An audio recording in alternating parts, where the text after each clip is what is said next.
Assalamualaikum warahmatullahi wabarakatuh.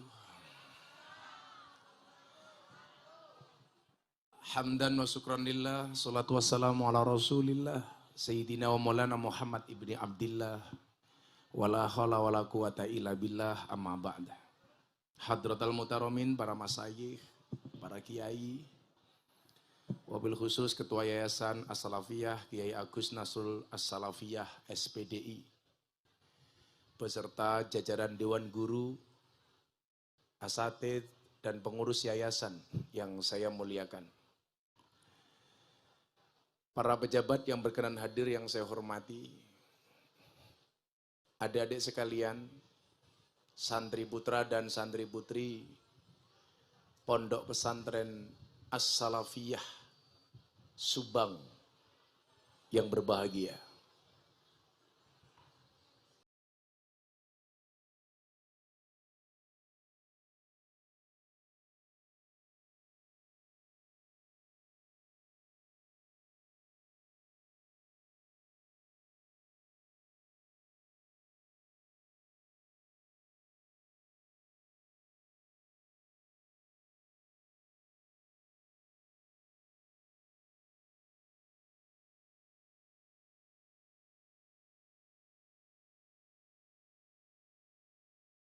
Jah minum susu.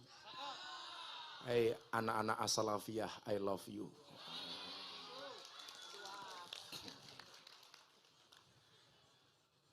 Tidak ada satu kekuatan besar pun yang mampu menggerakkan hati manusia kecuali atas nama cinta.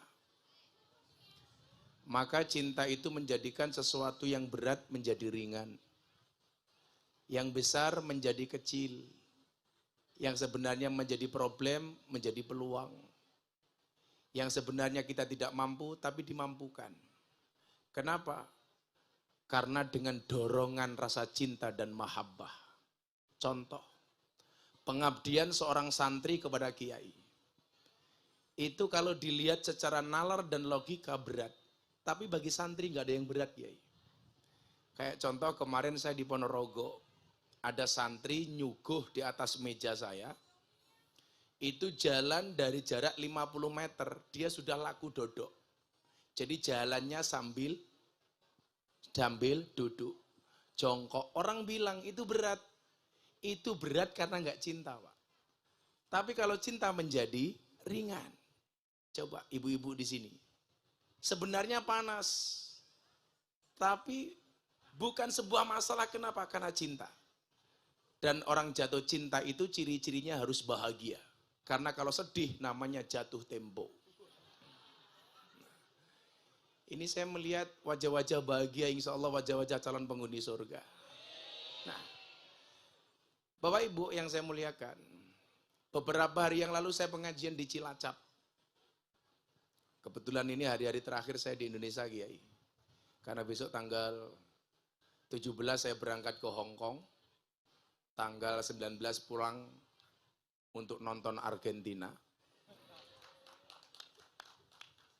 Jadi tanggal 20-nya saya berangkat haji bersama Bapak, Ibu, dan mertua saya. Saya doakan semua yang hadir mudah-mudahan segera dipanggil oleh Allah.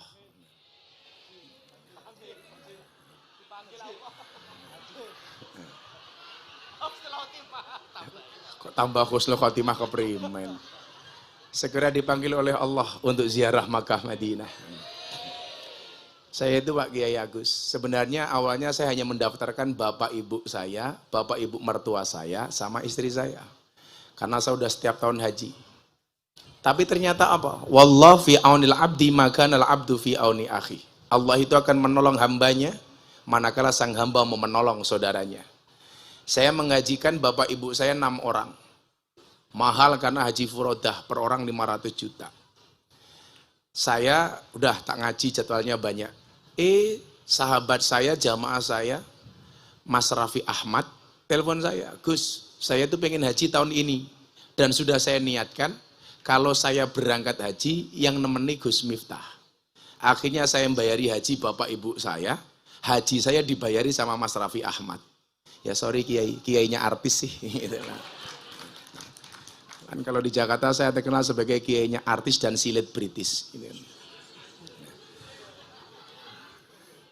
Itu loh, artis itu kan silet British, setajam silet gitu kan. Oh silet ya. Nah Bapak Ibu yang saya muliakan, di Cilacap kemarin Bapak Ibu, saya mencoba anak santri, saya minta naik ke panggung, saya tanya tentang keindonesiaan. Saya tanyalah nama presiden, wakil presiden, dan beberapa menteri. Alangkah terkejutnya saya, di era medsos yang orang begitu gampang untuk mencari informasi, untuk melahap segala sumber informasi, masih ada siswa didik yang tidak kenal dengan siapa wakil presidennya. Masih banyak siswa didik yang tidak kenal dengan siapa nama menteri-menterinya. Bandingkan dengan zaman orang seusia saya Bapak Ibu. Dulu kita diwajibkan untuk menghafal nama pahlawan, diperintahkan menghafal nama menteri, lagu-lagu kebangsaan, dan lain sebagainya. Saya tanya, kamu tahu siapa nama wakil presiden Indonesia? Enggak tahu. Saya pancing. Itu, ada cluenya Ma'ruf. Dia malah jawab apa? Amar ma'ruf nahi mungkar. Ini bagi saya sangat menyedihkan. Saya tanya lagi. Dah, sekarang kamu tanya, saya kasih uang kalau bisa jawab. Siapakah nama Menteri Keuangan? Dijawab Puan Maharani. Wah, gila modar ya kok. Saya tanya lagi, siapakah Menteri Pertahanan? Sambo. Wah, jelas apa ya aku. Saya bilang kalau Sambo itu bukan Menteri Pertahanan, tapi Menteri Eksekusi Mati. Artinya apa? Ada penurunan nilai-nilai kebangsaan terhadap siswa didik kita. Coba Ibu, Bapak, mohon maaf nih. Dulu kalau kita di SD, kita itu kan ada pelajaran namanya PSPB. Yang sepuh-sepuh tahu ya Bu ya. Pendidikan Sejarah Perjuangan Bangsa. Kita di situ dikenalkan dengan bagaimana kemudian founding fathers bangsa ini membawa bangsa ini menjadi negara yang maju seperti yang kita nikmati hari ini. Kita dikenalkan dengan nama-nama pahlawan. Oh, pahlawan emansipasi perempuan, Kartini. Bahkan saya dulu belajar Kartini sampai beliau belajar kepada kiai siapa, kita pelajari. Raden Ajeng Kartini, tokoh perempuan, emansipasi, belajar kepada kiai di Semarang namanya Mbah Soleh Darat As-Samarongi. Makanya kalau kampung ada orang alim, orang hebat, itu otomatis yang mendapatkan Zainun itu tidak hanya li ahlihi, tapi juga untuk kampungnya. Makanya orang dulu kalau meninggal, nama kampungnya itu disebut Syekh Nawawi Al-Bantani, karena orang Banten. Syekh Mahfud At-Tarmasi, karena orang Termas. Sayyidul Habib Ahmad Khalil Al-Bangkalani. Kayak besok ini Kiai Agus, berarti sini Kiai Agus Nasrul As-Salafiyah As-Subangi. Kalau saya besok Gus Miftah Al-Kalasani. Haryo At-Tagholi Tegal. Nah, yang gak enak Habib Syekh bin Abdul Qadir Asgaf Asolole. Orang Solo. Mudah-mudahan Habib Syekh panjang umur. Nah, Habib Lutfi Al-Pekalongani. Ini belajar kepada Mbah Soleh Darat As-Samarongi. Bagaimana kita dikenalkan dengan sosok Kartini. Orang yang mempunyai visi misi habis gelap terbitlah terang. Setelah ngaji kepada Mbah Soleh Darat. Ibu-ibu tahu siapa nama asli Raden Ajeng Kartini? Nama aslinya adalah Harum. Putri Indonesia, Harum namanya. Berarti nama aslinya Harum itu. Nah, di situ kemudian sejarah lanjut. Bagaimana kemudian kita diceritakan soal Mbah Soleh Darat As-Samarongi. Beliau orang yang membuat metode pegon pertama kali. Karena untuk ngakali kekejaman Belanda. Bagaimana Belanda sangat khawatir dengan Al-Quran. Diterjemahkan dalam bahasa Indonesia, konangan ketahuan sama Belanda. Maka kemudian dibuat metode pegon. Itu pertama kali Mbah Soleh Darat As-Samarongi. Dan ternyata disitulah perkenalan antara pendiri Muhammadiyah sama pendiri Nahdlatul Ulama. Pendiri Nahdlatul Ulama Mbah Hasyim Asy'ari setelah belajar dari Mbah Ahmad Khalil Bangkalan pergi ke Semarang di usia 14 tahun. Kemudian di situ ketemu dengan Muhammad Darwis yang merupakan nama asli Kiai Haji Ahmad Dahlan. Dalam usia 16 atau 17 tahun. Keakraban mereka terjadi mulai di Semarang. Jadi kalau sekarang mohon maaf, orang NU dan Muhammadiyah kok nggak bisa akur, harusnya malu.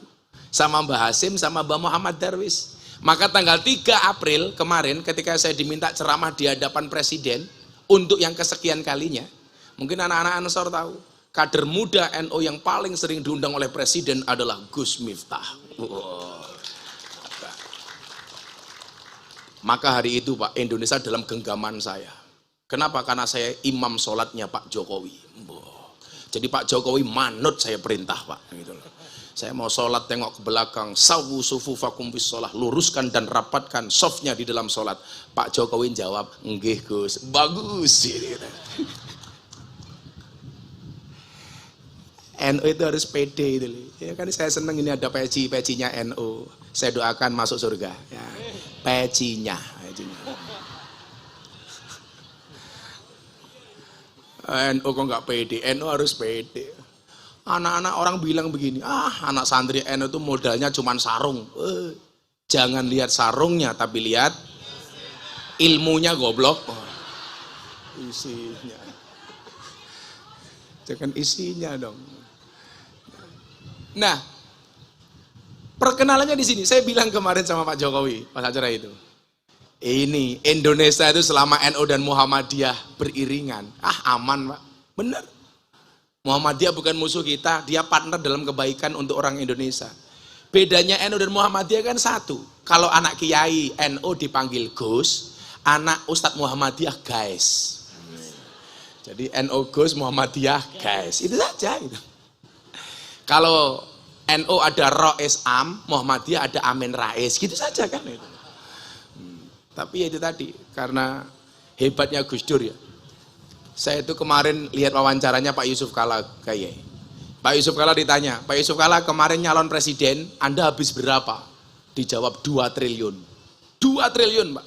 Gantian Gus Dur ditanya, Gus Dur, nyalon presiden modalnya apa? Dengkul. Itu pun dengkulnya Amin Rais. Itu Gus Dur. Makanya Pak Amin Rais itu karena kesusu dulu, dia nggak bisa jadi presiden. Karena orang Indonesia itu hari ini meyakini presiden Indonesia belakangnya harus O. Ya kan, Susilo Bambang Yudhoyono, Soekarno, Soeharto, Joko Widodo. Lah, Pak Amin Rais nggak bisa jadi presiden. Karena kalau dikasih O nggak enak namanya, Amin Raiso. Itu nggak mungkin.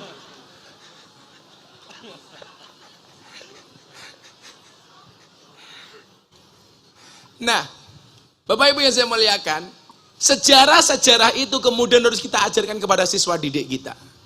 Maka melihat begitu tipisnya wawasan kebangsaan anak-anak kita, siswa didik kita, ini tentunya menjadi PR bersama Pak. Saya dulu belajar bagaimana kemudian kita diajari sejarah itu dengan menggunakan buku perang itu loh ya. Zamanmu sudah nggak ada. Dulu ada buku perang, gambar perang, Komarudin, Jenderal Sudirman, perang dan lain sebagainya. Nah, maksud saya apa? Ini menjadi tantangan. Maka saya sangat marah betul ketika Menteri Pendidikan si Pak Nadiem Makarim menghilangkan nama Kiai Haji Hasyim Asy'ari dari Kamus Besar Bahasa Indonesia. Kalau masih ingat waktu itu. Nama Mbah Hasyim hilang. Mbah Hasyim ini tidak hanya pendiri jamiah terbesar di dunia, tapi dia juga pahlawan nasional.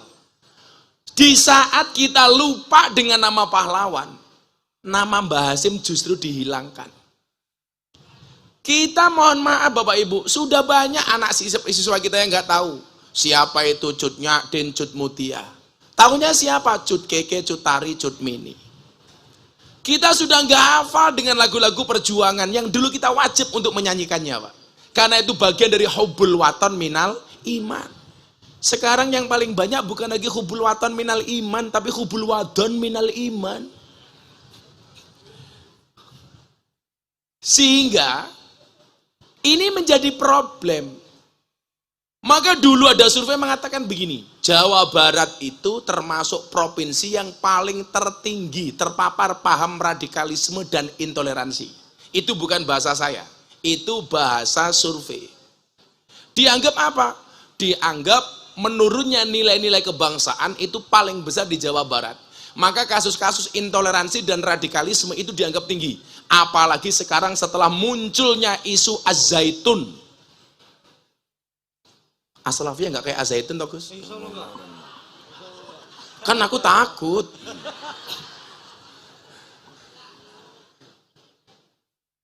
Ibu-ibu cewek sholat berada di sof paling depan. Kok bisa Pak Ustadz? Cewek sholat di depan. Ya terserah yang mau sholat toh.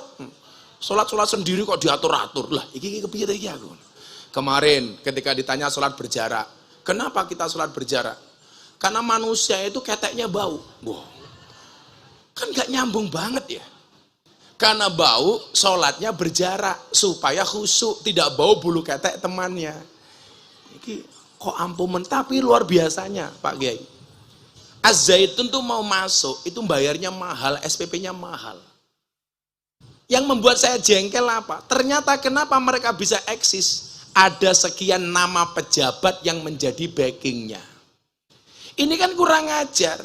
Di saat negara sedang membangun, yang kata Pak Jokowi menghadapi Golden Age 13 tahun ke depan, Indonesia akan mendapatkan momentum emas. Ini malah ada upaya-upaya merusak kebinekaan kita dengan cara-cara Az-Zaitun. Saya ngomong Az-Zaitun baru di sini loh Pak, karena di Jawa Barat. Paling saya pulang diculik. Ya mudah-mudahan yang nyulik janda lah. Di Subang katanya banyak janda ya. Oh iya, sebenarnya bahasanya bukan janda sih yang pas. Perawan second. Makanya kalau Bansor Ansor belum menikah dengan janda le. Kalau kamu menikah dengan janda, nggak ada malam pertama, adanya malam terusan. Mas tahu? Saya bilang, ini kita memasuki Golden Age, 13 tahun ke depan Indonesia diprediksi, bukan diramalkan ya. Kalau diramalkan itu dukun Pak. Kalau bahasanya orang beriman itu firosat. Firosat, itaku firosat al-mu'min fa'innahu yang duru binurillah. Indonesia ini akan bersaing dengan Cina. Indonesia ini akan bersaing dengan Amerika. Bonus demografi dengan semakin banyaknya warga negara Indonesia, itu akan menjadi keuntungan. Terbukti melalui apa Pak? Melalui ujian Allah berupa COVID-19. Semua orang meramal Indonesia akan hancur gara-gara COVID. Tapi ternyata kita mempunyai pemerintah yang top. Begitu COVID muncul, langsung muncul BLT. Bantuan langsung tewas, telas. Bantuan langsung tunai. Masuk ke Subang. Dalam rangka apa? Dalam rangka menjaga stabilitas ekonomi. Tapi lucunya orang Subang Kiai, BLT untuk orang miskin, yang punya mobil juga ngaku miskin. Betul Bu? Yang gelang emasnya besar-besar ngaku miskin. Orangnya juga datang ini. Ya ikut tertawa gitu loh. Biasanya jilbabnya putih biasanya. Yang jilbabnya hitam insya Allah lah. Lebih parah gitu. BLT untuk orang miskin semuanya ngaku miskin. Muncul lagi BLT yang kedua untuk UMKM. Semuanya ngaku pengusaha kecil. Maka kemarin saya usul sama pemerintah, mbok bikin BLT sekali lagi. Untuk siapa Gus? Untuk orang gila. Apakah orang Subang juga ngaku-ngaku gila? Muncul BLT. Dan ternyata apa? Indonesia yang diprediksi hancur dengan COVID-19 ternyata menjadi salah satu negara terbaik dalam penanganan COVID-19. Saya itu orangnya fair Bapak Ibu. Kalau pemerintah bagus, ya saya dukung. Kalau salah, kita kritisi. Tapi bil ma'ruf dengan cara yang baik. Contoh kalau anak-anak Ansor penggiat media ini, lihat. Ketika Pak Jokowi tanda tangan surat keputusan Presiden legalitas miras. Siapakah orang yang pertama kali protes? Saya Pak.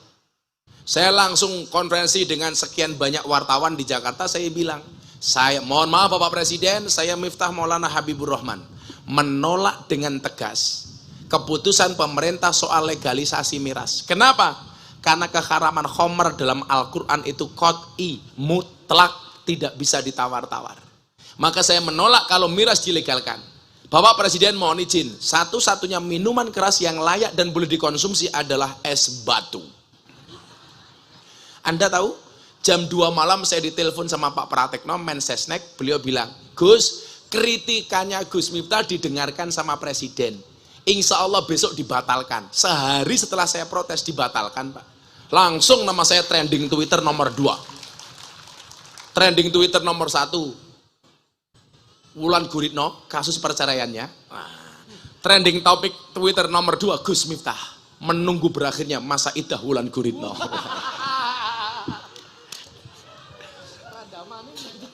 Randa maning.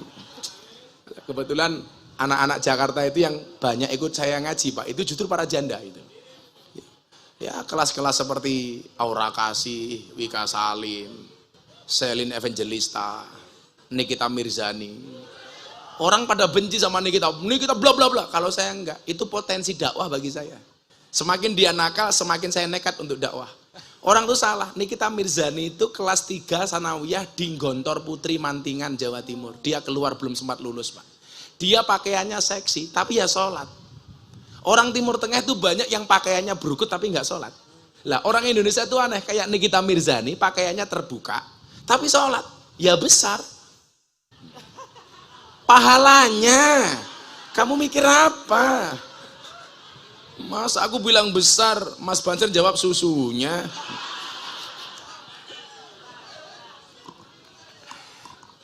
Alhamdulillah, Pak. Ikut ngaji, kayak nama-nama mereka. Karena kita perlu ngaji sama mereka, Gus. Yang terakhir, yang ikut ngaji saya itu, idolanya Pak Kiai Agus. Lu cinta Luna. Waduh.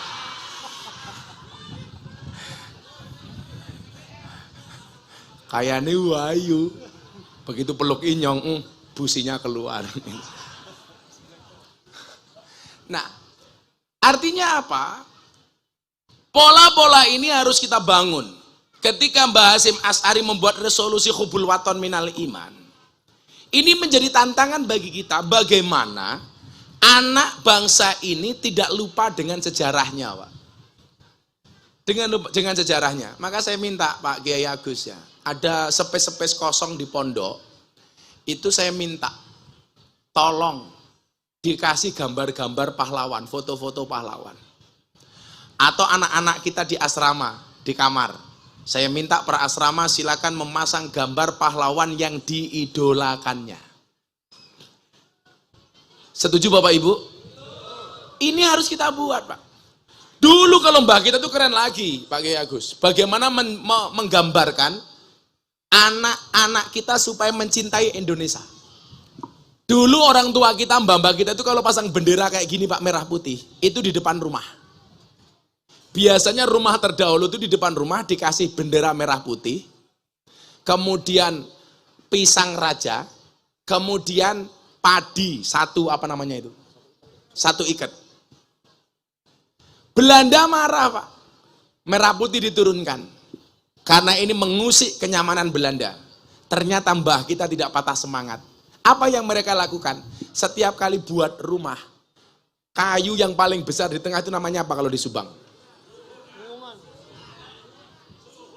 Suhunan. Itu diblebet dengan bendera merah putih. Betul? Rumah dulu belum ada plafon, belum ada internetnya.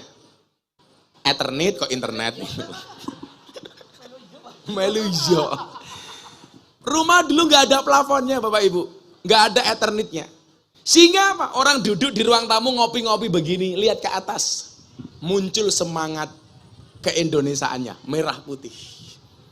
Sehingga kita menasihati anak-anak kita, nak coba lihat, merah putih itu hadir dengan pertaruhan tidak hanya keringat, darah, bahkan nyawa. Sekian juta nyawa hilang dikorbankan untuk merah putih. Penjajahan selama 350 tahun. Sehingga apa? Semangat itu muncul. Kita yang mulai ngelokro, mulai lemas menghadapi kehidupan, lihat merah putih, kembali bersemangat. Pengantin juga begitu. Begitu kita udah ogah-ogahan malam Jumat melihat merah putih, semangatnya langsung 45. Hajar deh, oke. Merah putih.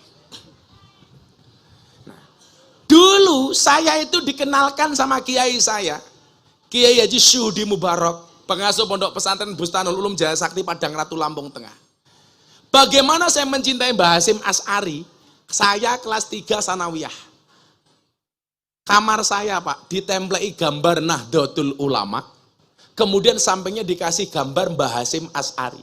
Saya kelas 3 sanawiyah, saya tanya, Pak Kiai niku sinten? Ini nak pahlawan nasional pendiri Nahdlatul Ulama. Maka saya kemudian cari informasi waktu itu tidak semudah hari ini. Siapa itu Mbah Hasyim Asy'ari? Akhirnya saya menemukan jawaban kenapa beliau diangkat sebagai pahlawan nasional. Orang yang mengizinkan dan merestui Pancasila sebagai ideologi itu adalah Mbah Hasyim Asy'ari. Ketika panitia pembuat Pancasila kemudian diderek sama putra beliau namanya Mbah Wahid Hasyim yang merupakan mbahnya Gus Dur, membawa draft Pancasila kepada Mbah Hasyim. Mbah Hasyim akhirnya tirakat dan akhirnya menyetujui Pancasila. Dan Anda tahu, kapasitas Mbah Hasyim, beliau adalah seorang hadratus syekh. Tidak gampang Pak orang dipanggil hadratus syekh. Enggak kayak sekarang, semua orang gampang dipanggil Gus, gampang dipanggil Kiai, bahkan ngaku-ngaku Habib. Betul? Gampang banget sekarang. Mbah Hasyim Asy'ari itu dipanggil hadratus syekh Pak. Di Indonesia itu yang layak dipanggil hadratus syekh cuma 2. Satu perempuan, Hadratus Syekhah Fatimah binti Maimun, makamnya di Gresik. Yang kedua Hadratus Syekh Hasyim Asy'ari di Jombang. Ini orang yang hafal dengan ratusan ribu hadis. Lah orang sekarang baru hafal hadis 3, sudah teriak-teriak Pancasila tidak cocok dengan Indonesia. Ini tentunya apa? Berlawanan dengan Hadratus Syekh Hasyim Asy'ari. Orang kok baru hafal hadis 3 udah teriak-teriak Pancasila tidak cocok, di jalan teriak-teriak takbir. Kayak saya dulu berangkat ke Tasikmalaya di jalan takbir, kaca mobil saya buka langsung saya jawab, Sami Allahu liman hamidah. Lah karena bengong Allahu Akbar. Saya jawab Sami Allahu liman hamidah. Supirku malah jawab Rabbana walakal hamd. Malah kayak orang sholat ya. Ini Mbah Hasyim, Mbak. Orang yang sangat religius dan nasionalis. Mencintai agamanya, mencintai bangsanya. Dia orang yang sangat religius dan orang yang sangat nasionalis. Maka saya selalu bilang, Kiai, Indonesia itu yang layak menjadi pemimpin, baik dari tingkat bupati, wali kota, gubernur, sampai presiden, itu yang mempunyai 2 jiwa, nasionalis dan religius. Makanya kemudian digambarkan sama pemerintah hari ini, nasionalisnya ada di Pak Jokowi, religiusnya ada Pak Kiai Ma'ruf Amin. Cuman saya sarankan satu ya Dek, adik-adik terutama saya kasih tahu deh. Saya itu nggak nyaman kalau anak ditanya, nah kamu tahu siapa nama Presiden Indonesia? Jokowi. Itu bagi saya nggak sopan. Cobalah kita mulai dengan bahasa-bahasa yang lebih sopan. Siapa Presiden Indonesia? Bapak Jokowi. Apa sih beratnya ngomong Bapak itu? Masuk siapa wakil presiden? Ma'ruf Amin. Itu keturunannya Syekh Nawawi Al-Bantani. Kita dengan gampangnya mengatakan Ma'ruf Amin. Itu su'ul adab. Sekarang aja kalau Pak Kiai mau pengajian di panggung manggilnya, acara selanjutnya mau'idah hasanah akan disampaikan oleh sahibul fadilah wal karamah. Foto caca. Kalau Anda ngundang ngaji saya itu nggak usah terlalu banyak. Akan pengajian akan disampaikan oleh sahibul maksiyah, Miftah. Saya pernah Pak, MC-nya itu kayak MC dangdut. Acara selanjutnya pengajian inti agama akan disampaikan oleh sahibul fadilah wal karamah. Kita sambut ustadz yang sedang naik daun. Saya batin kayak ular keket ya. Kita sambut Gus Miftah. Iki MC pengajian apa MC tinju? Apanya saya naik panggung sambil begini-begini. Lah masa sama presiden kok jangkar? Jangkar itu bahasa Subangnya apa ya? Jangkar tuh nggak sopan itu loh, manggil orang. Apa? Deladak. Saya itu salah satu bahasa yang pengen saya kuasai itu sebenarnya bahasa Sunda. Lah teman saya bilang, Gus kalau pengen bisa bahasa Sunda gampang. Gimana Pak? Nikah dengan orang Sunda. Iya. Tapi kan aku takut. Bukannya takut sih, karena aku setia. Karena saya kan punya prinsip. Perempuan itu akan menjadi ratu bila menikah dengan lelaki yang tepat. Dan lelaki akan menjadi raja bila memperlakukan istrinya seperti ratu. Gitu, guys. Saya harus ngomong seperti itu. Kenapa? Karena direkam banyak kamera. Konangan bojone nyong modar ya. Tapi kalau saya ibu-ibu di sini insya Allah wajah-wajah sakinah. Wajah-wajah solehah. Dan istri solehah itu ciri-cirinya adalah siap dipoligami.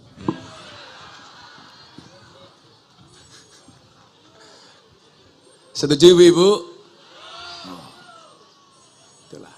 Tapi nggak mampu, pokoknya pakai Agus nggak mampu, nggak mana mungkin. Seorang laki-laki berani menghadapi ribuan ekor lebah untuk membawa sebotol madu. Tapi seorang laki-laki tidak berani menghadapi seorang istri untuk membawa seorang madu, betul? Iso bengep raimu lebih bengep daripada dintup tawon tangan. Abuh. Lah kalau bapak-bapak ibu tanya madu sama saya, tanya, ini saya ahlinya madu. Saya bisa tahu madu asli atau palsu. Caranya bagaimana? Madu taruh di atas meja. Kok dirubung semut, palsu pak, berarti mengandung gula. Madu taruh di botol, dikocak-kocak dia goyang, palsu, berarti mengandung air. Madu bawa pulang, istri marah, asli pak, asli. Mari kita buktikan Gus. Dan saya tahu manfaatnya madu bu. Madu plus lemon itu bagus untuk menjaga tenggorokan. Madu jahe bagus untuk orang masuk angin. Madu plus istri perang dunia ketiga gitu. Istrinya berapa Yai? Oh 2. Oh, wow. Wong cilik bojone akeh temen ya. Kalau saya Pak Agus jelas lah tipe suami yang setia. Karena kami punya prinsip lelaki yang hebat bukan lelaki yang mencintai banyak wanita, tetapi mencintai satu wanita dengan banyak cara. Wah. Cuaks. Pak Agus suka mobil-mobil tua, motor tua itu? Ya, jelasnya emang enggak sih. Oh, kalau saya suka. Karena saya punya keyakinan, cowok yang suka mobil tua itu setia. Kenapa? Karena yang tua itu dirawat bukan diganti. Iya, gitu ya. Yang tua itu dirawat bukan diganti. Tapi ingat, nggak boleh diganti, tapi boleh ditambah. Setuju ibu-ibu? Loh, coba saya kasih tahu. Ar-rijalu qawwamuna 'alan nisa. Laki-laki itu imamnya perempuan. Laki-laki imam, perempuan makmum. Makmum yang baik yang taat dengan imam. Imam yang baik yang diikuti oleh banyak makmum. Setuju bu?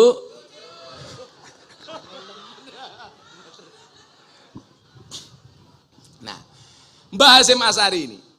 Sehingga kemudian apa? Ini wajib bagi guru peserta didik untuk memberikan pemahaman itu. Sehingga hari ini mohon maaf Pak, kita itu kan begitu gampang Pak Kiai Agus mendapatkan akses informasi melalui Google, melalui internet, melalui YouTube. Sekarang YouTube itu insight-nya sudah menurun. Dulu kalah dengan Instagram, sekarang kalah dengan TikTok. Generasi TikTokiyah.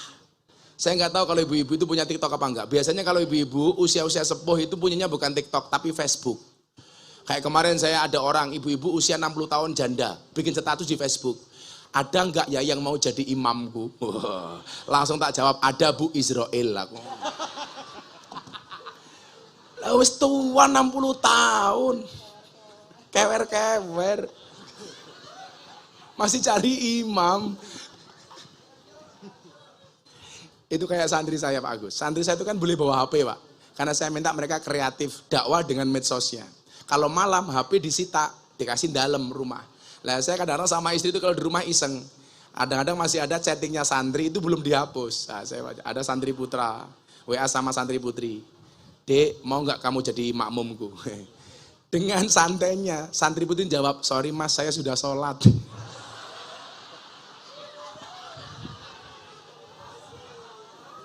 Ya salam, goblok temen ya.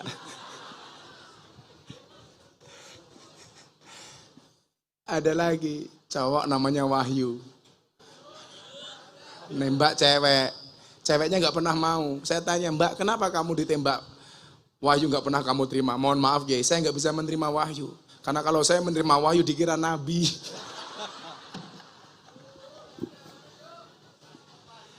Ada wahyu di sini. Kasihan amat. Nah. Jadi saya berharap begini. Bagaimana kembali menumbuhkan rasa kebangsaan itu yang kita nggak boleh kalah mendapatkan informasi itu melalui medsos. Bu, begini Bu ya. TikTok itu sekarang gila-gilaan. Kalau Anda pengen melihat keviralan seseorang, itu bisa Anda lihat melalui tagar yang ada di TikTok. Hashtag, kalau dulu zaman almarhum Kiai Haji Zainuddin MZ, omongannya kayak gini, ini sudah, kayak Gus Miftah. Tagarnya berapa coba Anda lihat? Bukan lagi miliun, billion, 1,6 billion. Gus Miftah lucu 5,7 miliar. Gus Miftah ora aji 30 miliar. Gus Miftah 4,7 miliar. Ini hashtag. Yang paling tinggi sampai 1,6 billion. Itu kan gila. Kalau dulu zaman almarhum Kiai Haji Zainuddin MZ, dai sejuta umat. Tolak ukurnya apa? Enggak ada. Kalau pengajian cuma ribuan jamaah yang datang. Sekarang enggak bisa, Pak. Makanya mohon maaf. Ini menjadi tantangan santri, tantangan anak-anak muda NU. Bagaimana kemudian kita berdakwah termasuk memperkenalkan nilai-nilai kebangsaan melalui medsos. Kita jangan kalah, bro. Sekarang kan semua orang pengennya viral, Bu. Bahkan mohon maaf, banyak yang viral tidak dengan prestasi, tapi dengan sensasi. Saya pulang pengajian jam 12 malam, saya buka TikTok. Ya Allah, ada mbak-mbak pakai jilbab, bajunya dibuka. Direkam Pak, hey guys, susuku gede guys, gitu. Untungnya saya pakai kacamata hitam. Sehingga mata saya mendelik tidak kelihatan. Kalau kayak gitu saya biasa, Pak. Saya itu, Pak Agus, ada WA dari klub malam di Banjarmasin. Ada Mbak Purel LC, itu ngefans banget sama saya. Sampai di atas payudaranya ditato Gus Miftah. Sini, Pak. Fotonya dikirim ke saya, tak buka. Ya Allah. Apik temen ya, tak bilang gitu. Tato, Nek. Juraganya telepon saya, Gus izin boleh telepon sebentar, video call. Saya sama anak-anak LC, video call sama saya, Bu. Ternyata benar, ada mbak-mbak itu dadanya di status ini, Gus Miftah, saking ngefansnya sama saya. Saya tanya, kenapa kamu harus pasang tato di situ? Saya ngefans sama Gus Miftah, kan dulu Gus Miftah saya pernah ikut pengajian di Jogja. Seseorang itu akan dikumpulkan di hari kiamat bersama orang-orang yang dicintainya. Wih. Dia bilang, mungkin kita tidak bisa bersama di dunia Gus, tapi saya yakin kita bisa bersama di akhirat. Ya Allah. Gitu.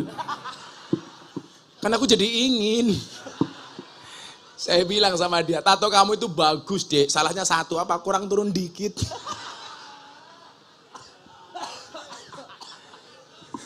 Orang katon ya. Kalau Pak Agus jangan ikut-ikutan Pak, bahaya. Kalau Pak Agus ini saya ajak ke tempat seperti itu, saya yakin mau masuk nggak mau keluar. Karena itu pengajian paling menyenangkan sedunia. Ngajinya berpahala, matanya bervitamin. Ya Allah. Kadang-kadang repot Pak, semuanya seksi. Padahal saya tahu hadis. Kanjeng Nabi bilang sama Sayyidina Ali, la tasbi'in nadra fa inna lakal ula wa laysa lakal akhirah. Wahai Ali, jangan kamu ikuti pandangan pertamamu dengan pandangan keduamu. Yang pertama milikmu, yang kedua bukan milikmu. Jadi kalau kita lihat seperti itu, mohon maaf sekali langsung dilempar ke yang lain. Set, saya lihat, wah, langsung saya lempar. Set, ada lagi ya doh. Makanya saya langsung pindah, sana, gede, mulus, yes. Nah, hari ini wasilah yang paling efektif untuk mensyiarkan nilai-nilai kebangsaan, memperkenalkan nama pahlawan, dan lain sebagainya.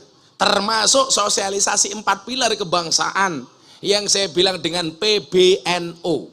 P-nya Pancasila, B-nya Bhinneka Tunggal Ika, N-nya NKRI, dan U-nya Undang-Undang Dasar 1945 yang paling efektif Pak melalui medsos. Coba, hari ini kita dikejutkan dengan seorang tunanetra yang menggemparkan dunia. Hanya dalam waktu nggak ada 2 hari langsung viral, Putri Aryani. Betul? Maksud saya apa? Loh, kita hari ini mohon maaf Pak Kiai Agus. Saya punya teman yang punya RCTI itu, karena dulu saya punya acara di sana namanya Ngobrol Bareng Gus Miftah itu. Dia saya tanya, Anda dulu bikin TV habis biaya berapa Pak? 500 miliar sampai 1 triliun. Sekarang semua di antara kita berpotensi punya TV, nggak harus modal 1 triliun. Cukup dengan HP-nya masing-masing. Bisa buat Haryo TV, bisa buat As-Salafiyah TV. Cukup dengan modal 1.500.000 HP cross gawe TV. Kebayang nggak HP ku iPhone di WA sama cross? Sudah bisa. Artinya apa? Persoalannya hari ini adalah bukan masalah kamu bisa atau nggak bisa, tapi mau atau tidak mau. Ayo di branding. Gus, kalau saya posting saya malu dikira pamer. Wah, ini sesat. Sekarang ahli maksiat saja mohon maaf posting kayak gitu kok. Kalau orang ahli maksiat bangga dengan postingan kemaksiatannya, kenapa kita orang baik tidak bangga dengan postingan kebaikan kita? Gus, nanti dibilang pamer. Itu setan yang ngomong kayak gitu. Imam Al-Ghazali mengatakan apa? Apakah sesuatu yang ditampakkan itu pasti pamer? Oh tidak, selama dia bisa menjaga hati dan niatnya. Toh orang bersedekah, itu boleh diterang-terangkan. Bilaili wan nahar, malam hari, siang hari, orang sedekah. Sirra wa alaniyah, tersembunyi maupun terang-terangan. Boleh. Sedekah kamu posting boleh, enggak kamu posting juga boleh. Yang diposting belum tentu pamer, yang disembunyikan belum tentu ikhlas. Jadi sedekah itu mau terang-terangan maupun tersembunyi boleh. Yang enggak boleh itu sembunyi-sembunyi enggak pernah sedekah, terang-terangan nyinyirin orang yang sedekah. Itu yang enggak boleh. Betul Bu? Ciri-cirinya orangnya biasanya pakai baju batik.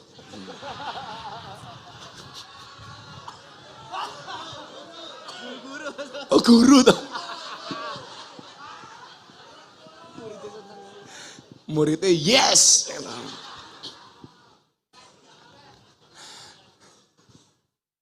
Sudah nggak sedekah, cerewet. Ini persoalan, ini problem ini. Makanya itu Pak, kenapa saya itu rajin puasa. Kebetulan pas hari ini saya puasa. Jadi saya itu puasa Dawud dari 2016 Pak. Karena belajar ikhlas yang paling efektif menurut saya adalah dengan puasa. Karena puasa itu nggak bisa dipamerkan. Bagaimana Anda pengen pamer puasa? Kalau orang sholat, oh bisa. Sholat posting, wah sholat. Atau keluar dari masjid, habis tahajud rasanya adem. Malah, padahal mau cari AC. Gitu loh.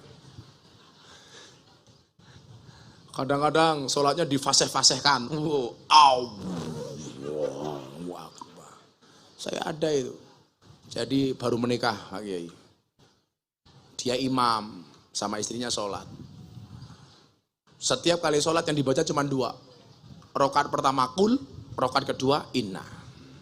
Maghrib rakaat pertama kul, rakaat kedua inna. Ngisak rakaat pertama kul, rakaat kedua inna. Begitu subuh mertuanya ikut sholat makmum. Kalau baca kul sama inna tok gengsi. Akhirnya begitu Fatihah ditambah diganti inna anzalna. Ndelalah salah.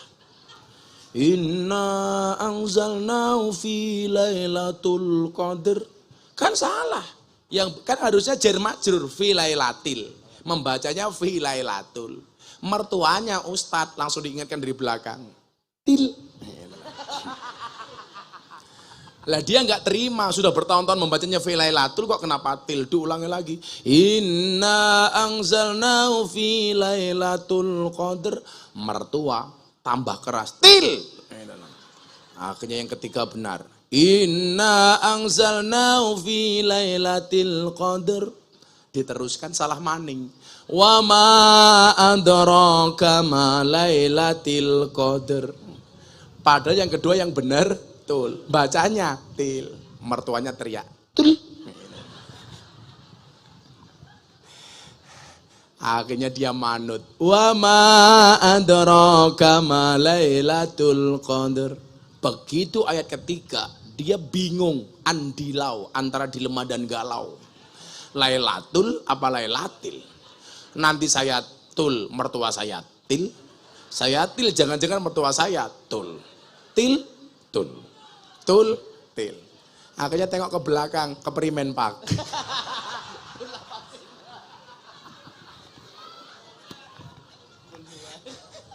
Ya batal ya. Kadang-kadang memang ada persoalan fikih, itu yang harus kita bahas, Pak. Contoh begini, cara mengingatkan imam salah. Coba, bagaimana cara mengingatkannya? Kalau laki-laki membuat dengan kalimat tasbih, subhanallah. Kalau perempuan dengan tepuk tangan atau tepuk paha. Tapi ingat pahanya sendiri, bukan pahanya orang lain. Tepuk tangannya gimana, Bu? Itu tepuk pramuka, Bu. Jadi punggung tangan kanan ketemu dengan telapak tangan kiri atau sebaliknya. Nah, sekarang menjadi problem. Kadang-kadang imam itu diingatkan dengan tasbih atau dengan tepuk tangan, itu nggak paham, Pak. Ada imam yang salah. Membaca Fatihah dalam sholat hukumnya apa? Wajib. Membaca surat pendek atau ayat setelah Fatihah hukumnya sunnah. Ini ada imam lupa. Allahu Akbar pas Jumatan. Langsung yang dibaca surat, gak baca Fatihah. Allahu Akbar. Qul ya ayyuhal kafirun. Makmum kompak. Subhanallah. Lah imamnya gak tahu salahnya di mana.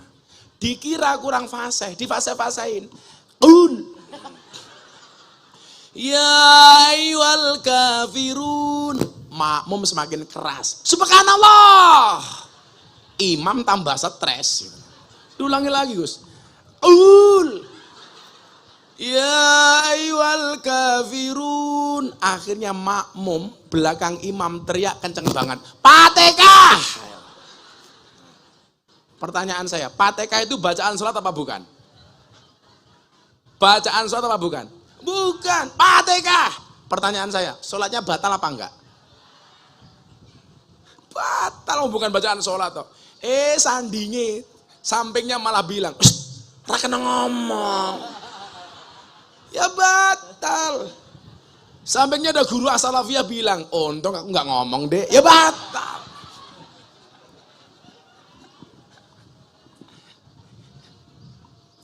Nah, jangan malu posting kebaikan. Jangan malu posting kebangsaan. Yang sering saya ceritakan tuh, Gus nyuwun sewu. Saya dikasih teks akun Instagram, bunyinya apa Pak? Awas hati-hati lagu musyrik. Apa itu lagu musyrik? Padamu negeri kami berbakti. Karena dianggap bertentangan dengan firman Allah, inna solati wa nusuki wa mahyaya wa mamati lillahi rabbil alamin.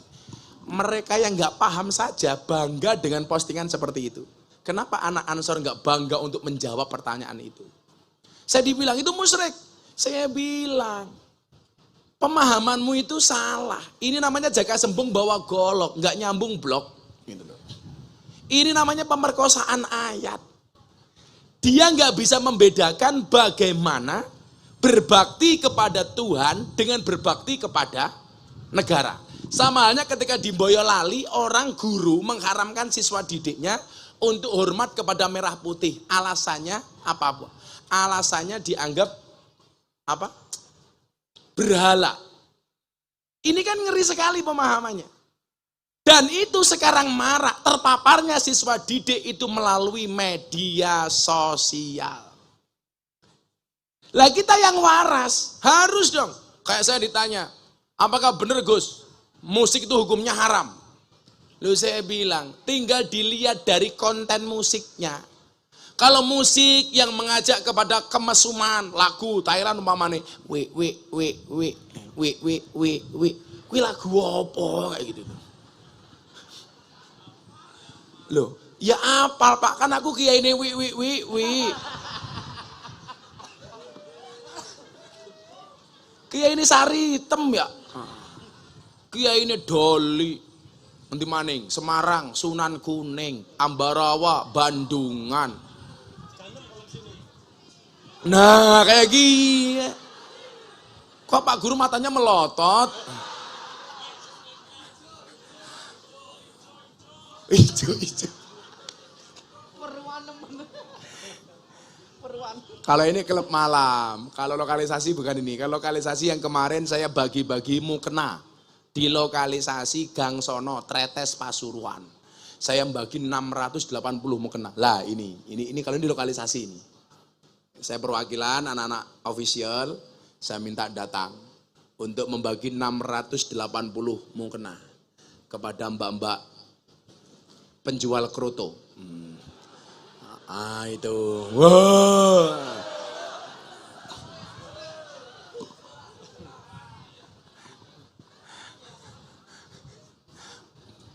Masya Allah sambil begini matanya. Saya kemarin bagi Gus 680 mukena untuk para PSK di Pasuruan. Dan ternyata betul-betul manfaat. Karena Ramadan mereka nggak pulang, tetap bekerja. Maka kemudian para aparat di situ membuat peraturan. Boleh bekerja setelah melaksanakan sholat taraweh.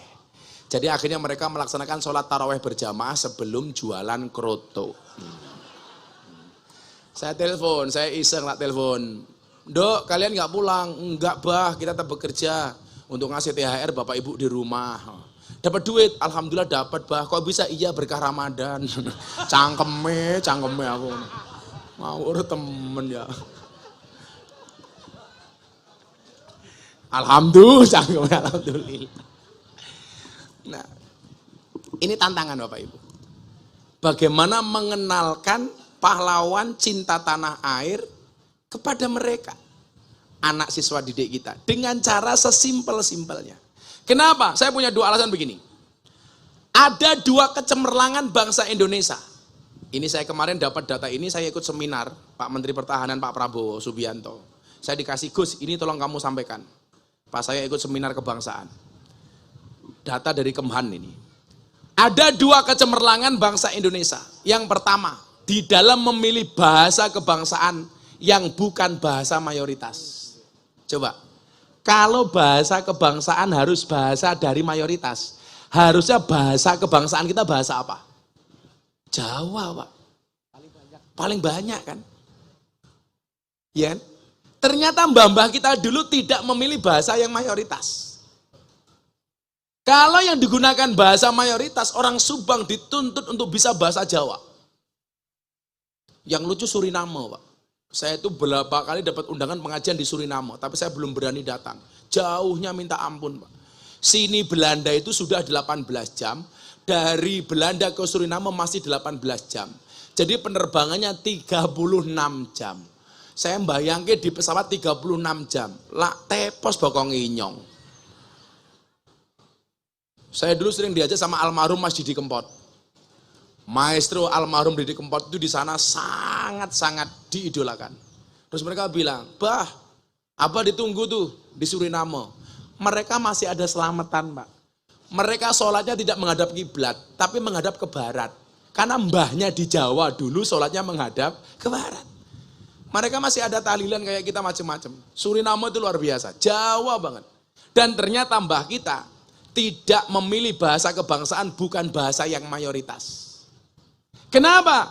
Kemudian itu diimplementasikan dalam Sumpah Pemuda.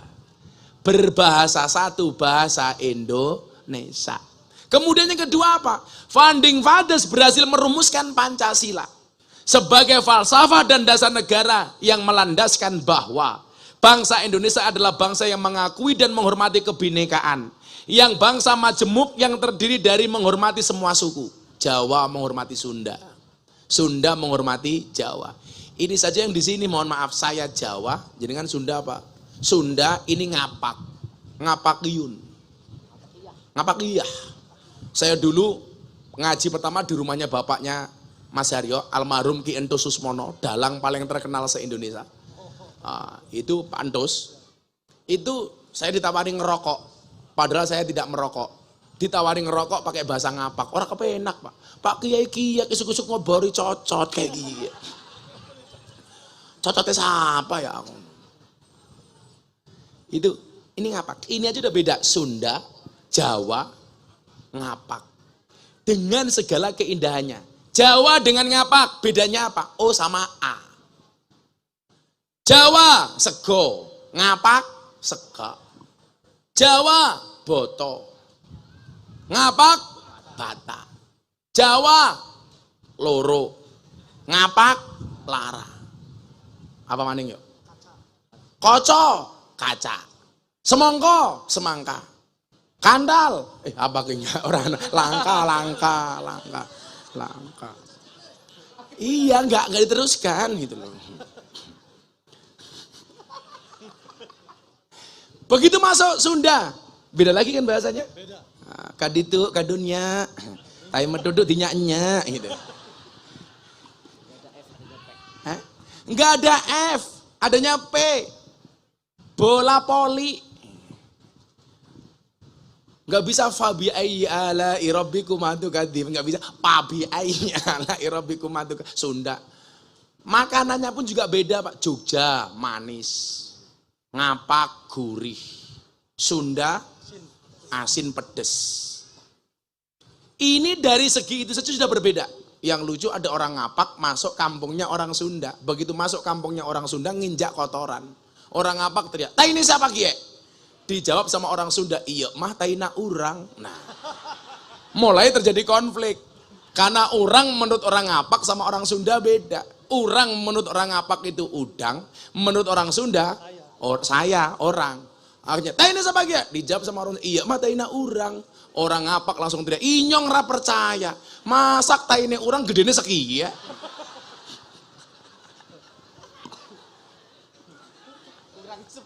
Urangnya sepira. Ini keindahan, Pak. Orang Sunda digambarkan suka dengan lalapan. Orang Jogja kalau makan suka manis-manisan. Sehingga apa? Pancasila ini menjadi jaminan menghormati semua suku, menghormati semua ras, menghormati semua agama. Makanya lumrah kalau dulu orang Kalimantan marah. Gara-gara ketika ibu kota dipindah ke Kalimantan, ada orang mengatakan kenapa ibu kota dipindah ke tempat buangan setan demit jin iblis. Orang Kalimantan tersinggung, Pak. Kenapa? Karena mereka merasa kearifannya tidak dihormati. Marah mereka, dilaporkan polisi di penjara. Kalau saya ditanya, apa pendapat Gus Miftah ibu kota dipindah ke Kalimantan? Saya jawab, nggak ada masalah ibu kota dipindah ke Kalimantan. Asalkan kamu tidak kembali ke hati mantan. Iya. Selebeu. Makanya bapak-bapak guru, kalau ada anak keluar dari sekolah namanya alumni. Makanya kalau kamu punya mantan, jangan kamu panggil mantan, alumni. Ya. Supaya bisa reuni. Iya. Jadi orang-orang yang gak bisa move on itu. Move on itu pilihan. Gagal move on, cobaan. Pura-pura move on, pencitraan. Anda tahu kenapa move on itu berat? Karena dari SD sampai perguruan tinggi yang dipelajari hanya mengingat dan menghafal, bukan melupakan. Iya. Makanya ingat, jangan pernah mengulangi kesalahan yang sama. Kenapa? Karena masih banyak kesalahan lain yang harus kita coba. Kalau saya dulu gak punya mantan, Pak, karena saya gak pacaran. Karena gak ada yang mau dengan saya, mau saya miskin banget. Loh, orang sukses itu harus miskin dulu, Pak. Saya dulu gak mau cewek kuliah mau sama saya, karena saya paling miskin satu kelas. Saya baju itu seminggu belum tuh bisa ganti, Pak. Karena saya gak punya apa-apa. Maka saya bilang, saya dulu jomblo bukan karena saya gak laku, tapi karena memang gak ada yang mau. Semangat kamu pejuang-pejuang jomblo itu. Sejomblo-jomblonya kalian pasti akan berakhir. Di mana berakhirnya kalau tidak di pelaminan minimal di pemakaman. Allah itu menciptakan manusia berpasang-pasangan, Ar-Rum 21. Itu artinya apa? Kalau kamu tidak punya pasangan, jelas kamu bukan manusia. Nah, menghormati Kalimantan seperti apa. Kemudian semua agama. Kemarin ada survei 7 kiai Indonesia yang paling dihormati sama orang Nasrani. Survei itu dilakukan di Sulawesi Selatan, Sumatera Utara, dan lain sebagainya. Ada 7 nama yang paling dihormati sama orang Nasrani. 1, almarhum Kiai Haji Abdurrahman Wahid, enggak terbantahkan. Bapak bangsa, Gus Dur. Di Indonesia itu orang yang matanya tidak bisa melihat, hatinya terang cuma 2. 1 Gus Dur, nomor 2 si buta dari gua hantu. Orang yang didolimi di Orde Baru tapi jadi presiden. Saya kemarin bilang di Tambak Beras sama kiai-kiai. Dulu Gus Dur rapat dicurigai sama Orde Baru, diawasi sama Intel. Gus Dur tahu kalau rapatnya diawasi Intel. Akhirnya Gus Dur bilang, "Al-an natakallam bil ghatil arabiyah." Kita sekarang ngomongnya pakai bahasa Arab saja. Intelnya pusing Pak, pergi. Begitu sampai kantor, Intelnya ditanya sama komandannya. "Hei Intel, apa tadi hasil rapatnya Gus Dur?" "Oh, aman komandan. Gus Dur dan para kiai hanya saling mendoakan."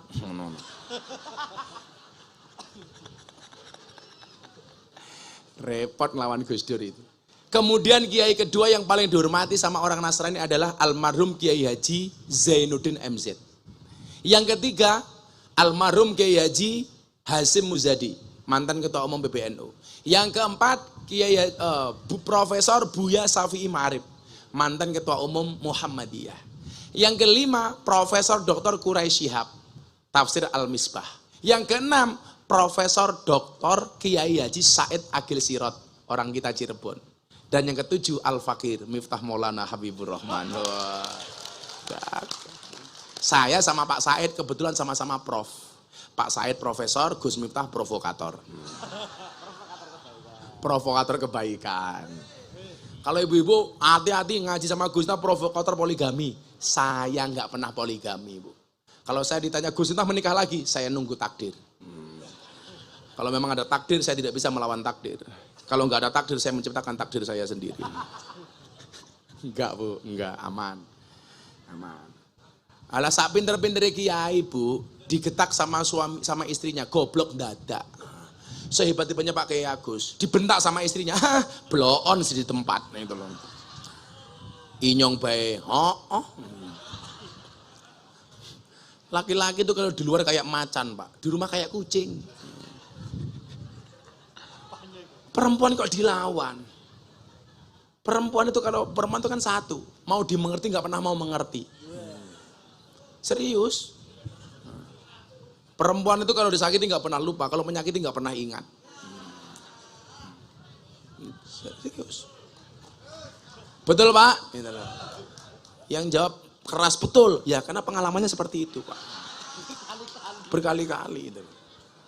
Lah, sak gagah-gagahe Sambo, dia eksekusi mati gara-gara dibohongi sama istri kok. Ayah gue piye? Betul enggak? Maka jangan remehkan perempuan. Perempuan itu suci seperti sajadah Pak, karena di atasnya lah laki-laki bisa beribadah. Maka bagi laki-laki semakin banyak sajadah semakin bagus.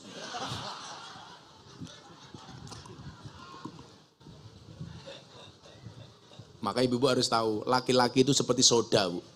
Kalau ketemu susu pasti gembira. Betul Pak Guru? Betul. Pak Guru tahu kenapa dikasih nama susu? Karena jumlahnya 2. Susu, kalau 1 su.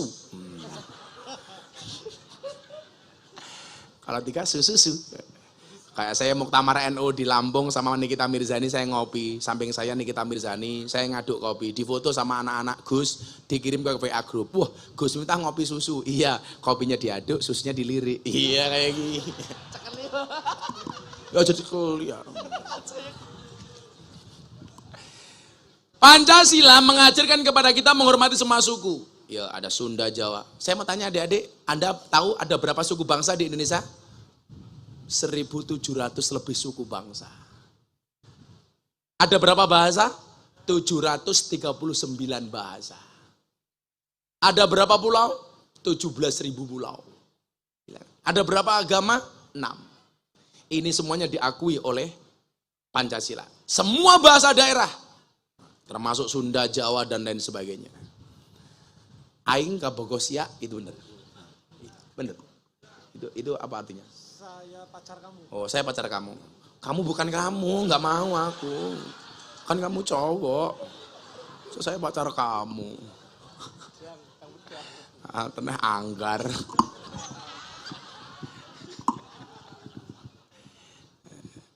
Kalau bahasa pisuan yang paling kasar di Sunda itu apa? Bleguk siak gitu. Ya. Kalau Surabaya kan dancok gitu. Kalau Jogja bajigur gitu. Kalau ngapak apa ya? Bangsat. Oh bangset. Itu artinya apa? Oh bangset. Kalau di Madura patek celeng.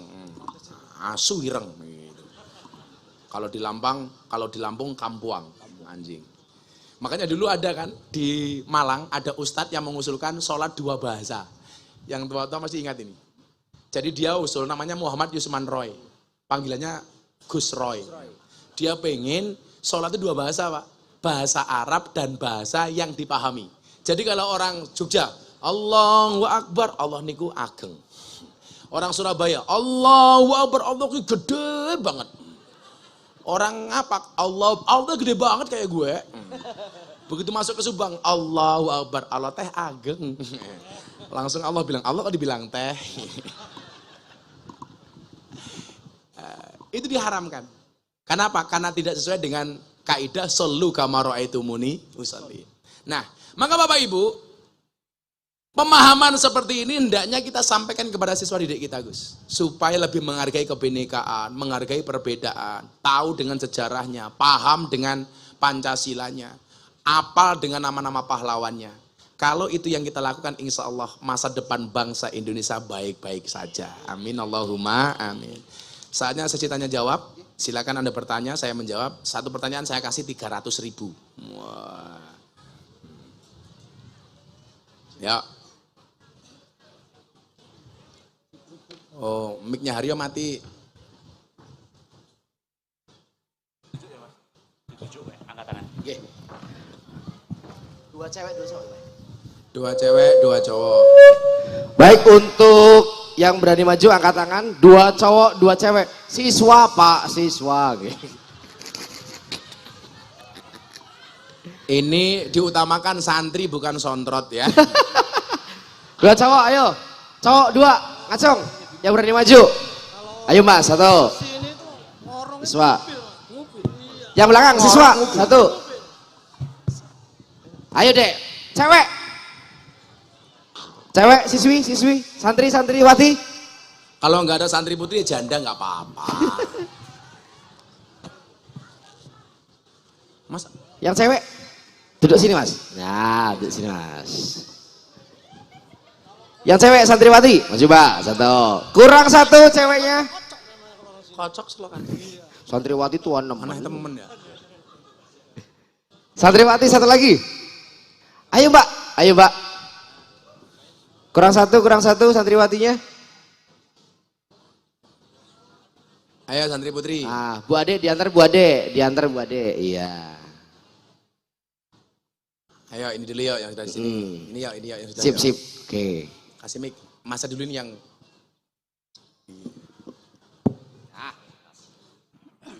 namanya siapa? Arane siapa? Namanya siapa? Muhammad Cahya Mubina. Muhammad Cahya Mubina. Cahya Mubina. Pantesan panas ada Cahya di sini. Kamu kelas berapa Cahya? Kelas 2 SMP. Kelas 2 SMP? Iya. Kok kumismu kayak Pak Lurah? Umurnya berapa? Umurnya 13 tahun. Oh, 14. 14 tahun. Cita-cita? Cita-cita ingin membahagiakan orang tua. Wow. Yang konkret, cara membahagiakannya gimana? Dengan cara apa? Menjadi ya menjadi insya Allah Agak menjadi dikit mic-nya. menjadi kiai atau ustadz. Wow, menjadi kiai atau ustaz. Idolamu ustadz siapa? Gus Samsudin? Tenan.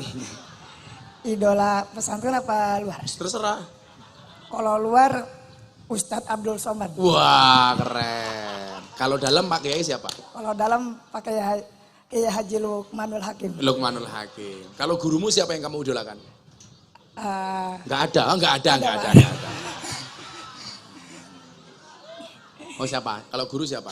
Bu siapa? Haji Abdul Munir. Oh, Haji Abdul Munir. Muin. Orangnya yang mana? Orang yang mana?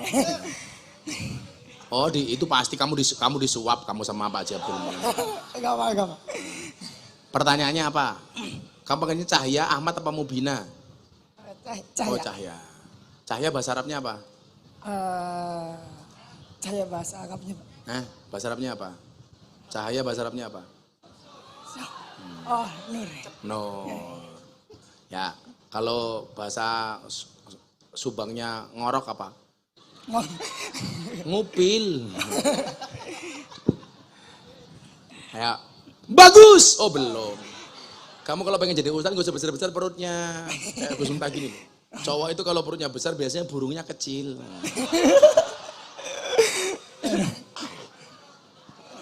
Kayak Pak Guru Kai. Apa pertanyaannya Mas Cahya? Apakah santri-santri Salafiyah bisa menjadi pejuang bangsa Indonesia untuk selanjutnya? Oh bisa. Besok kamu akan dicatat dalam nama sejarah. Orang itu kalau hebat, alladzi khalaqal mauta wal hayata liyabluwakum ayyukum ahsanu amala, akan diingat-ingat kebaikan-kebaikannya. Maka Pak Karno diingat, diabadikan namanya menjadi stadion Gelora Bung Karno. Bandara Soekarno-Hatta. Keren, Jenderal Sudirman jadi nama jalan. Kalau kamu besok jadi pejuang bangsa lumayan. Nama toilet umpama. Aku bar ngising toilet Cahya kayak gitu. Yang pertama Mas Cahya, idza sadaqal azmu wa duhas sabil. Bahkan kalau bahasa saya bukan waduhas sabil tapi waduhas subul. Where there is will, there is way. There is. Di mana ada kemauan, di situ pasti ada jalan. Semua orang punya kesempatan yang sama. Falikuli syai'in maziyah. Semua orang punya kelebihan. Mungkin kamu punya kekurangan, umpamanya. Kamu jelek, umpamanya. Tapi kamu juga punya kelebihan, perut yang besar. Jadi kita nggak boleh insecure, nggak boleh underestimate, harus percaya diri. Di balik kekurangan pasti ada kelebihan. Setiap kelebihan pasti ada kembalian. Ya kalau ada kelebihan dikembalikan ya. Nah, maka kemudian apa? Harus optimis menatap masa depan. Kamu tahu bedanya orang optimis sama pesimis apa, Le? Orang optimis melihat peluang dalam masalah. Orang pesimis melihat masalah dalam peluang. Orang lain mengatakan PSK itu masalah, tapi bagi Gus Miftah itu peluang. Nah, bagi mereka juga peluang, cari gratisan. Nah, maka ingat, kamu rencanakan dengan baik. Di dalam kitab Hikam kemudian disebutkan mal farqu bainar roja wal umniyah. Apa perbedaan antara harapan dan angan-angan? Ar-roja ma qoronahu amalun. Yang namanya harapan itu adalah satu keinginan dan cita-cita yang disertai dengan ikhtiar amal dan perbuatan. Itu namanya ar-roja. Tapi kalau kamu punya keinginan, punya cita-cita tidak disertai dengan ikhtiar, itu namanya angan-angan. Kamu cita-cita pengen jadi kiai, tapi sekolah nggak pernah masuk, belajar nggak serius, sama guru nggak hormat, tiap hari pekerjaannya tidur. Begitu bangun tidur bikin status WA, akan indah pada waktunya. Ndang tangio turumu miring, ilermu mambu. Kamu rencanakan, kamu eksekusi semua rencanamu, insya Allah kamu akan jadi orang besar. Dari as-salafiyah. Besok satu saat akan pengajian di sini. Mau itu hasanah dalam rangka maulid Nabi akan disampaikan oleh sahibul maksiyah Ahmad Cahya Mubina Abdul Butun watangnya gede. Ya Mbak E sekarang Mbak E sebelah sana Mbak E. Bismillahirrahmanirrahim. Assalamualaikum warahmatullahi wabarakatuh. Assalamualaikum warahmatullahi wabarakatuh. Mbak siapa namanya? Saya Ayu Nur Thoriqoh dari Darul Hashimi Subang. Oh, Ayu Thoriqoh. Iya. Keren sekali. Ayu Thoriqoh. Dari Thoriqoh. Kamu aslinya mana? Saya asli Tambak Dahan, Gus. Hah? Asli Tambak Dahan Subang. Oh, Subang. Subang. Kelas berapa Mbak Ayu? Panggilnya Ayu Thoriq apa Koh? Mbak Ayu saja. Oh, Mbak Ayu saja. Kamu kelas berapa? Alhamdulillah semester 6. Oh, semester 6 kuliah. Iya, Gus. Oh, jurusan apa, Nduk? Alhamdulillah pendidikan agama Islam. Oh, kamu calon guru. Insya Allah. Besok santri putra kalau cari istri guru. Karena kalau kamu punya istri guru, Kalau kamu punya istri dokter repot, masuk kamar, cuci kaki dulu.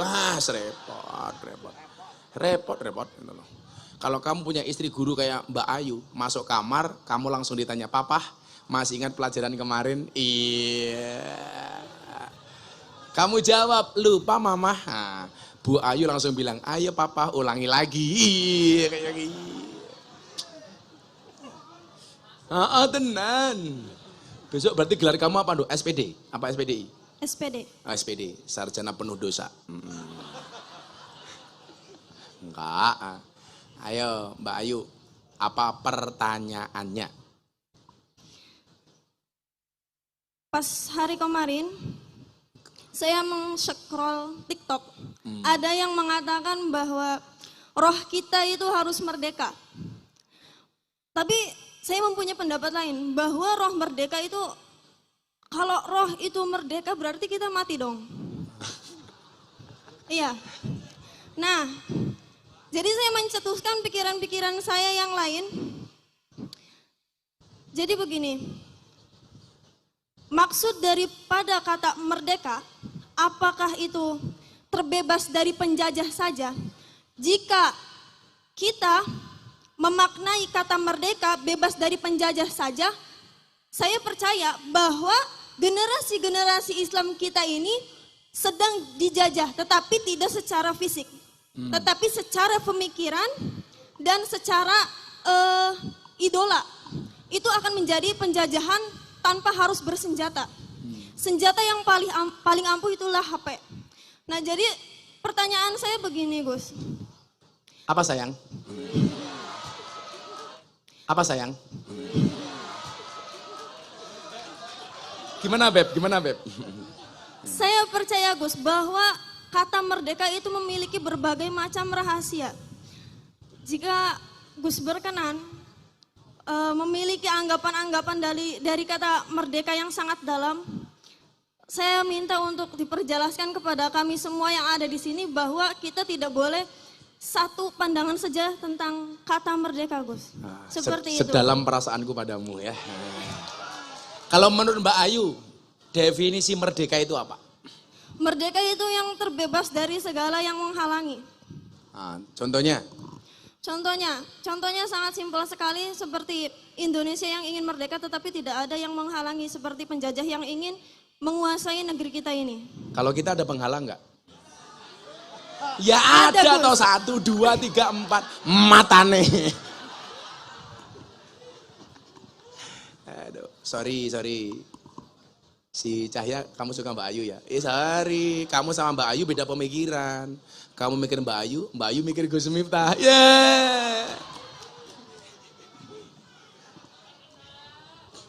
Tenan.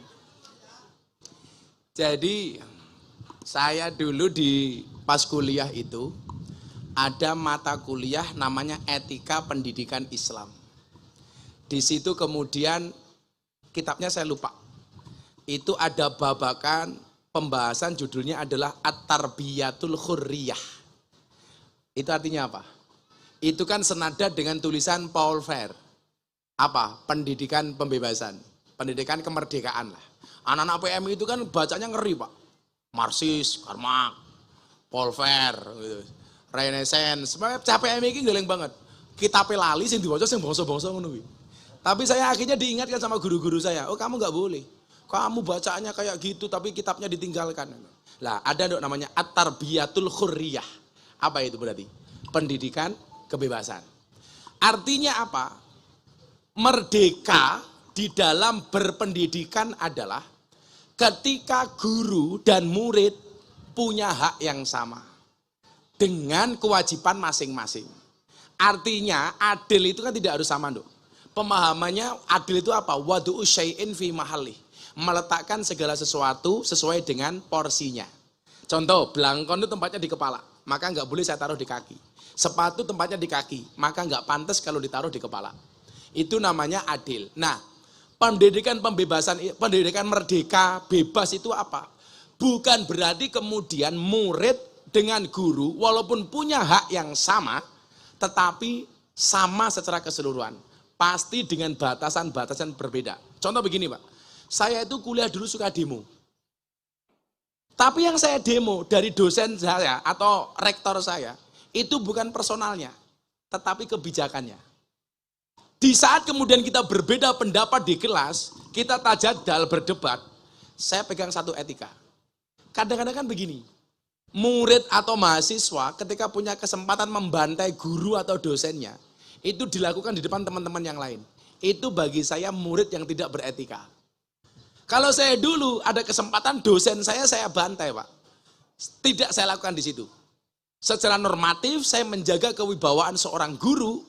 Begitu selesai saya datang ke kantornya. Pak, menurut saya begini. Itu lebih memegang apa yang dimaksud dengan at-tarbiyatul hurriyah. Artinya kebebasan itu ada batasnya. Kemerdekaan juga ada batasnya. Contoh begini, kamu suka merokok. Begitu di ruangan ada tulisan no smoking.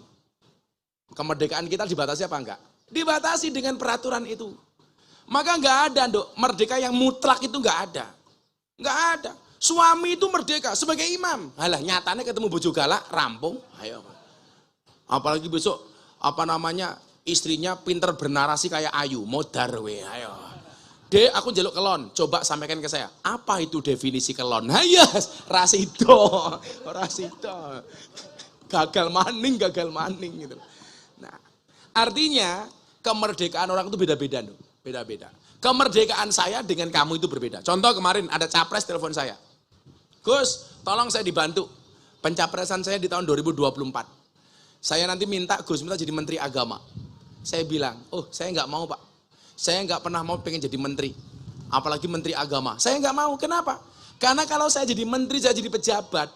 Itu membatasi kemerdekaan jamaah dengan saya dengan jamaah. Betul. Pak Agus mengundang saya. Nggak bisa protokoler. Lagian kalau saya jadi menteri agama, umat seneng. Kalau ngundang pengajian saya, semuanya minta gratisan. Menteri agama amplopan jura pantes ya Pak Dadan ya. Masa menteri agama jero di amplopi.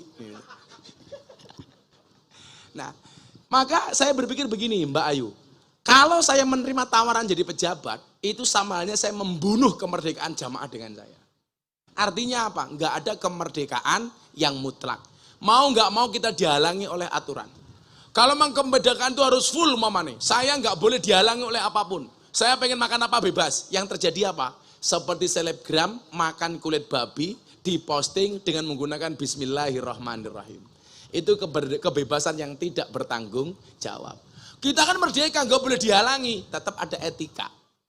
Maka dia akhirnya dijadikan tersangka. Karena dianggap apa? Dianggap menistakan agama Islam, dianggap menistakan Al-Quran. Kenapa? Karena dia merasa kebebasannya mutlak, nggak boleh dibatasi oleh siapapun. Kira-kira begitu, Mbak Ayu. Ya. Jadi ini penting Pak. Anak-anak kita seperti ini memang harus mendapatkan pengarahan yang benar dari orang yang benar. Karena kaidah Al-Quran mengatakan fas'alu ahla dzikri in kuntum la ta'lamun. Bertanyalah kepada ahli dzikir ketika kamu tidak mengetahui sebuah persoalan. Maka saya bilang, orang yang salah pergaulan itu lebih gampang dinasihati daripada yang salah milih pengajian. Kalau orang sudah mulai menyalahkan, mengkafirkan, menyesatkan, membid'ahkan yang lain, itu susahnya minta ampun dinasihati Pak. Tapi kalau cuma salah pergaulan, Gus Miftah ahlinya, presiden para pendosa. Orang-orang banyak kita nasihati walaupun dia nakal. Nah, bagaimana? Saya minta sama Kalista satu saja deh. Satu, coba. Wawasan kebangsaanmu, kamu coba pahami 4 hal saja yang tadi Gus Miftah bilang. 4 pilar tadi apa, Nduk? Pancasila, Bhinneka Tunggal Ika, NKRI, dan Undang-Undang Dasar 1945. Itu dibaca, dipahami. Insya Allah kamu akan jadi warga negara yang baik. Saya janjian sama orang di Cirebon jam 6, malam ngaji di Cirebon.